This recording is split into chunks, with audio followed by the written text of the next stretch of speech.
sport, everyone plays a role. The youth, the government, the administrative bodies, the sponsors, corporates, entertainment, and more. And together, they create opportunities for us through sportainment, creating tremendous value for all of us. Welcome to the second edition of the India International Sports Summit. 3 years back, when we started Transstadia, the biggest issue we saw in the industry was that it was fragmented.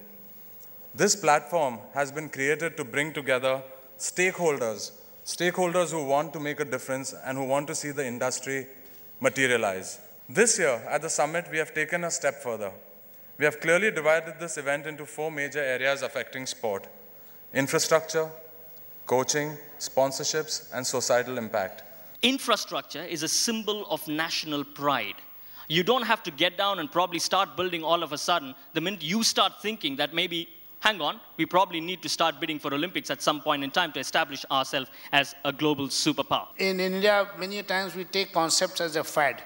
It is very good to have a private sector participation. But in our ethos, the sports generally takes a back seat. So when you talk about using this for non-sporting activities, is there not a danger of the non-sporting activities taking over, which has happened in many places, taking over the sporting activities? You see a lot of kids wearing Manchester United jerseys or some other leading clubs, kicking around football, coming out of the schools, enjoying. When they get out of the school, where do they play? All these stadiums are lying here and there as white elephants, and we are not able to utilize them, and we don't have a solution to that. And if we offer them to private sector, they're not coming forward because of the restrictions which we place on the usability of that. A journalist once wrote about Athens that if medals were given for the misuse of public funding, Athens would have won gold. You must avoid these issues of legacy. Legacy is massively important, as is community. These are not just buildings for the 22 sports people who run around.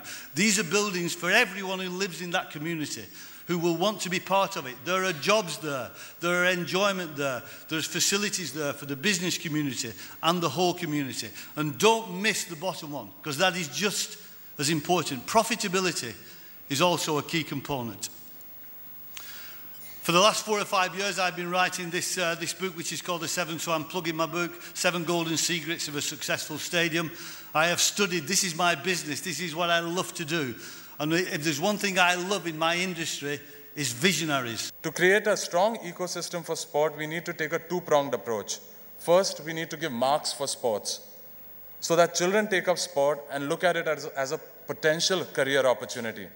The second, we need to make private participation possible in the sports infrastructure business. I'm really very happy that the sports industry is getting such a great fillip by this India International Sports Summit 2011. I was so impressed by the work that Udit Seth and his team is doing that this year I have taken him as a member of the steering committee of the 12th five-year plan focused on the sports industry. Like Sarva Shiksha Abhiyan, there must be a Sarva Krida Abhiyan. So sports for all in addition to education for all, and part of that would be making sports an integral part of the overall education process. Education is a state subject and sports are extracurricular activities. It is not in the mainstream. I think India can also offer some pretty amazing insights to Australia around how to develop extremely low-cost models of community-based sport, especially in relation to remote and Indigenous communities, and that's quite an issue in Australia. Coaching is a very different skill. It's not necessarily that a great player can be a great coach. The rules of the game have changed, which does not suit the subcontinent style of playing. The Europeans have changed the rules of the game. When foreign person comes, there will be 5 or 6 players who will be the favorite players of the coach. Then they will be operating his laptop, they will be operating his daily routine, and they will be there in the Indian team. We have our challenges. I think we need to make that good mix of being good Indian coaches, inspired Indian coaches, people who have the knowledge, blended in with the foreign coaches. I think that's the right mix we need to look at. India is definitely going forward. The problem is if you're running a race at 10 meters per second and somebody's running it at 12, you're going to lose the race. We got to ensure that the right support comes from the administration, and then for major events like the Olympics, I'm sure India and Pakistan can perform much better in the future. Boxing is or has been a poor man's sport. People need money, and this is now with WSB coming in, there is an opportunity for the boxers to earn a lot of money, and the kind of money that they could never dream of.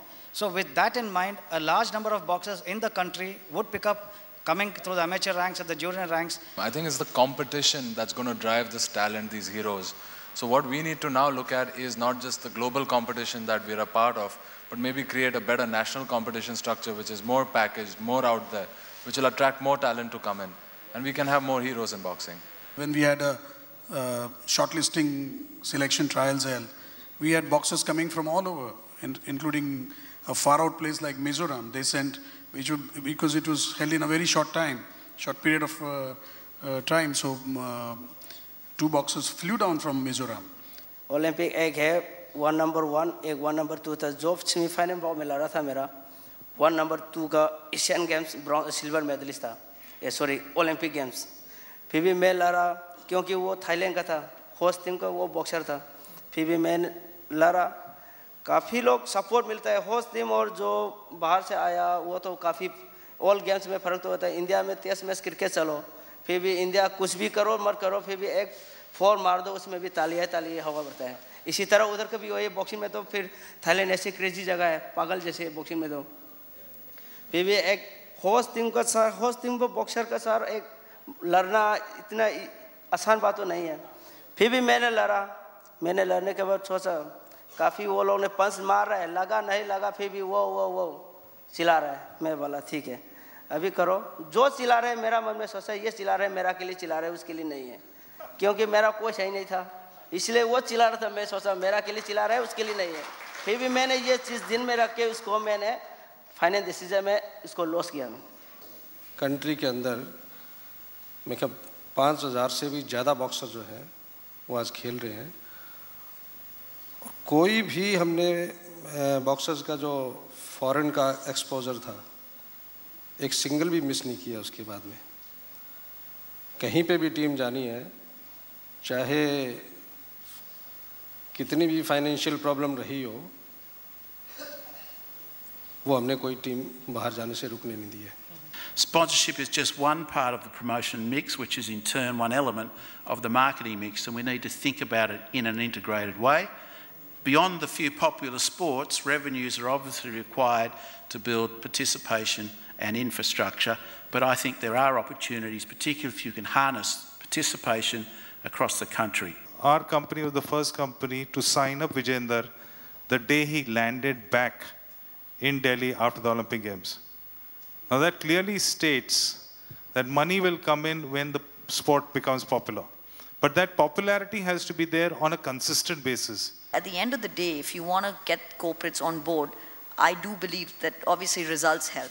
But more than results, if you can give them a very structured, open book as to, okay, you give me this much money and this is what you're going to get in return, you would have a lot more people on board.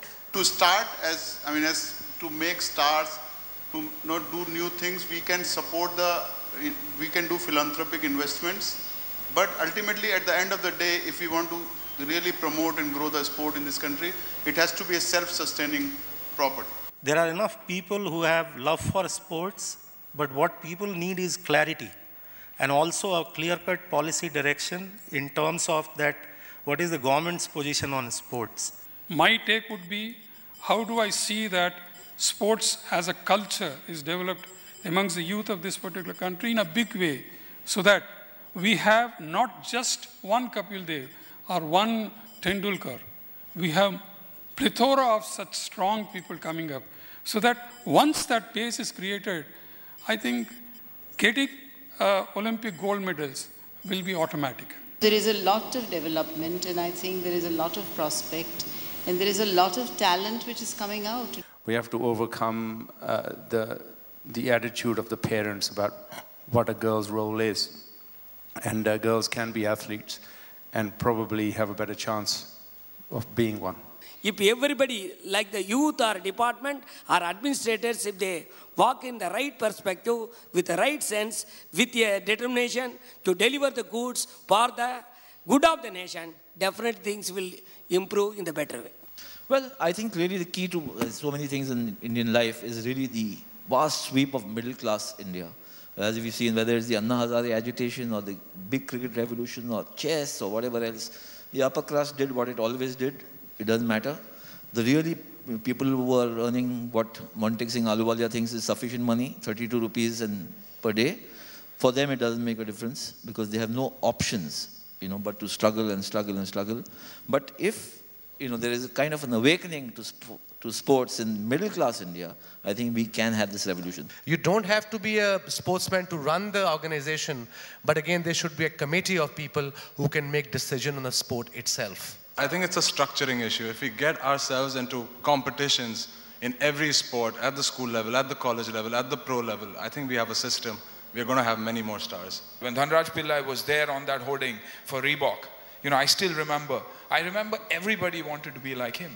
Or like Wasim Bhai, if in Pakistan, every left-arm bowler or every pace bowler wants to be him. So I think it's us looking for a hero, and for us, for me at least, sportsman is my hero because he gives us the joy, probably more than anybody else does. The overall objective is to make sport self-sustainable rather than a CSR objective. Lastly, before I sign off, I thank our chairman, my father, Mr. Harish Sheth, for blessing and supporting my passion for sport and in turn making the Trans Stadia vision happen.